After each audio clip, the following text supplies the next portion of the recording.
Good morning, students. Yesterday, I explained the first two stanzas of the poem, A Thing of Beauty. Today, I am going to explain the next two stanzas of the poem mentioned on the whiteboard, A Thing of Beauty, composed by John Keats. Yesterday I told you that John Keats was a famous English poet who expressed his ideas through this poem. First of all, I will recite the lines given in your text. After that, I will explain. Please try to understand. For simple seed and such are daffodils with the green world they live in and clear rills that for themselves a cooling covert make against the hot season.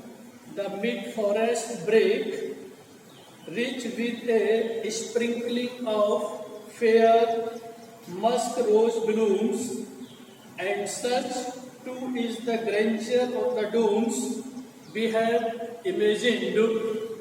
For the mighty dead, all lovely tales that we have heard or read, an endless fountain of immortal drink pouring unto us from the heavens brink. I have written some difficult words mentioned in the last two stanzas. First word is given rills. Rills means streams. Second word goes covered. Covered means shelter of bushes. Next meaning sprinkling means scattered. Next break, here this word express groups of plants. Next word dunes, ruins.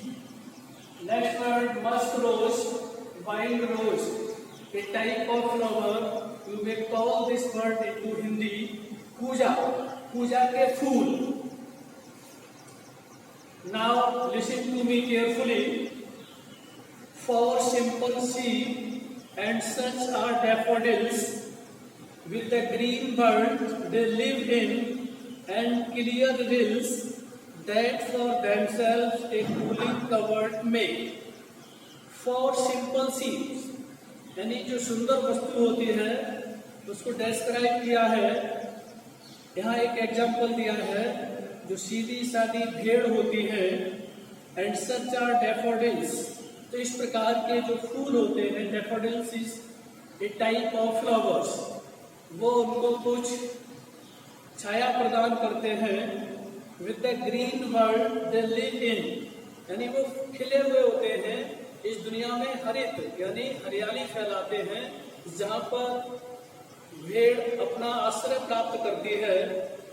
And clear reels, और जो सुंदर streams होती हैं, जलधाराएं जिसको बोलते हैं, that for themselves they cooling covered make, यानी वो नदियां स्वयं जब वहां से निकलती हैं धाराएं, तो ऐसा लगता है कि गर्मी से बचने के लिए वो एक झाड़ियों के बीच में होकर अपना शेल्टर बना लेती है, आश्रय स्थल ग्रहण कर लेती हैं. कैसे? अगेंस्ट द हॉट सीजन्स, प्रकृति में जब भयंकर गर्मी होती है, गर्म सीजन होता है, तो कभी ये कहता है कि ऐसा प्रतीत होता है कि बहने वाली जो नदियां हैं झाड़ियों के बीच में होकर अपना रास्ता अपना लेती हैं. द मिड फॉरेस्ट ब्रेक, मध्य में आने वाले फॉरेस्ट ब्रेक, यानी जो पौधों के समूह होते हैं, वो इस तरह से अपनी सुंदरता बिखेरते हैं, आच्छादित रहते हैं जलधारा के दोनों ओर. तो ऐसा प्रतीत होता है कि शायद उन्होंने एक कवर बना लिया हो गर्मी से बचने के लिए. rich with a sprinkling of fair musk rose balloons, और उन्हीं झाड़ियों में बिखरे हुए फूल, मस्क रोज बोलते हैं पूजा के फूल, विभिन्न मात्रा में जो है वहां पर जो फूल खिले हुए हैं वो काफी सुंदरता प्रदान करते हैं। And such too is the grandeur of the dooms, dooms कहते हैं रुइंस, खंडहर। जब कोई भी व्यक्ति वहां खंडहर के रूप में उदास बैठा हो तो वो सुंदर वस्तुओं को देख करके वो अपने को काफी गौरवान्वित महसूस करता है।